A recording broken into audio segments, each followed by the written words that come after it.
Okay, so I have painted all of my rats their base coats. Um, so this is how they look now. Um, you might wonder why I didn't just base coat or prime brown to begin with. I kind of wonder too, because there's not much left that's not brown, but at any rate, I wanted to prime all the figures the same color, so I went with gray. You can see I pretty much didn't get very concerned about areas where, I painted over other areas that were going to be a different color. It doesn't matter because you can go back later and cover with the other paints. I tried, I didn't paint over everything though. However, I left things that I knew were going to be a different color, the color that they should be, or rather the color of the primer. I did go below the bracelets on the hands because I thought it looked better to have some hair on the backs of the hands, even though it's not sculpted onto the figure. Oh, I forgot on this one to do that. So let me do that real quick, actually. But at any rate, once you get all of it on there, it's a good feeling because it's not very fun, the base coat. But once the base coat's done, you're free to proceed with the fun part, which we're going to cover now. I thought I'd show you a little bit about dry brushing because for the hair, there's a couple different ways to do hair, and it goes all the way down to what your taste is on it. When it's people hair, I often, find myself highlighting individual strands of hair and being very careful, to make sure everything's very distinct and easy. And the dry brushing I do is very precise and light. But in this case, with these pelts, I found when I did the black rat that it's easiest just to do a really heavy dry brush because that'll pick up all the highlights. The difference between a light dry brush and a heavy dry brush I'm going to show you, but basically with a light dry brush you're picking up just the very edges, the very top highlight areas, and you're not wanting to leave a lot of paint behind at all. In fact, before you actually start touching the figure, I'm sure you've seen online, you'll go and get rid of almost all the paint off your brush. A heavy dry brush, on the other hand, at least for me, my taste level, I'm trying to cover a lot of the area with paint. I leave a lot of paint on my brush. It might even be more of a wet brush technique than a dry brush technique, but I find that it helps a lot. And then when my second stage is washing anyway, it's not that big of a deal if I get a little muddled, especially when we're talking about rat fur to begin with. So at any rate, the first thing I need to do is figure out what color I'm going to dry brush over this dark base color. There's a couple different options you can go with. One is just to find colors that are similar to the color but lighter. I've got a couple that might qualify, but and you could even go as far as something just really, really different.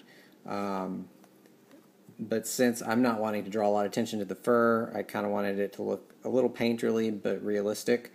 I'm going to stick with what I often do a lot of the time, unless I'm working with just really bright colored cloaks or something. And that is just to take the base color, add a lighter color, lighten it up a little bit, and then just use that, because then you know that the colors match and they're going to complement each other. The main problem that you're going to see with a brown of this type is there's a lot of red in it. So if you start lightening it with white or an off-white, which is probably what I'll use because there's still a little yellow in it, is you get sort of a pink look to your figure, which might be a problem. I'm not sure, since you're dipping, it probably won't be. My secret weapon, I guess, is that I use a sepia wash for almost everything in the brown or flesh spectrum. And I think we will end up with a little pink, but the wash is going to bring that back down to a brown. At least that's my plan. So anyway, I'll show you how to mix a paint real quick. It's really simple. I'm going to start with the burnt umber, which was the same as that base coat, but if you'll remember, it was the too thin apple barrel version of that base coat. So I'm going to start with that. 2, 3, 4, 5, 6, 7, 8, say about 8 drops.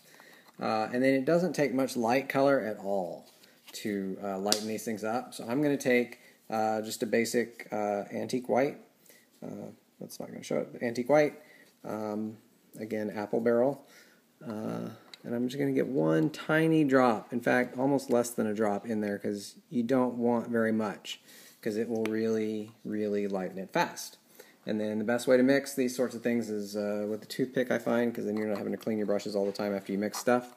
So I've got a toothpick I used earlier that's dry, and you just sort of mix it together as you might expect. And you can see it's almost a gray color, but that's okay because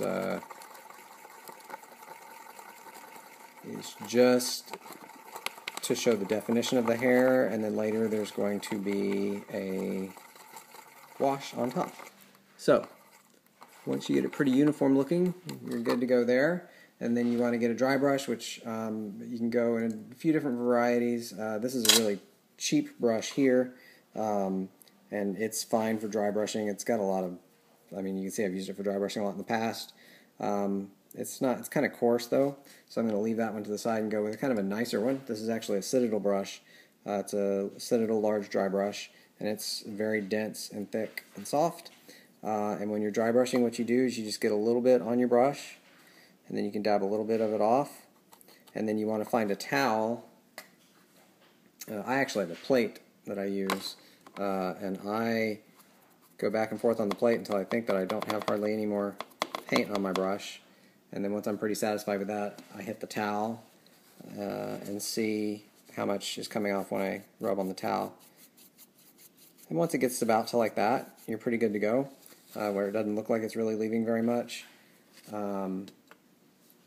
And then this is very important. It's the most important of the brush strokes you do is your dry brushing. You want to go against the texture, or otherwise you're just going to be filling in the recessed areas. And you just basically lightly go across it. And it takes a while, especially if you have very little paint on your brush, for anything to show up. And it's all up to you how heavy you go with it. Like I said, I prefer to do a really heavy, sorry, I was out of camera there a little bit. I prefer to do a very heavy dry brush initially.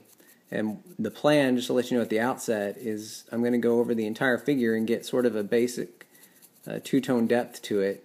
And then I'm going to lighten the paint some more and go back and hit the higher areas.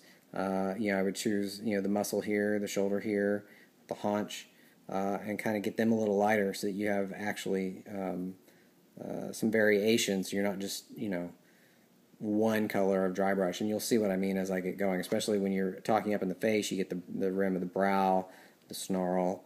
So I'm gonna this has actually been a long video already, so I'm going to stop this one and start it again immediately, just so you can have a smaller video to work with when I send it. Hang on.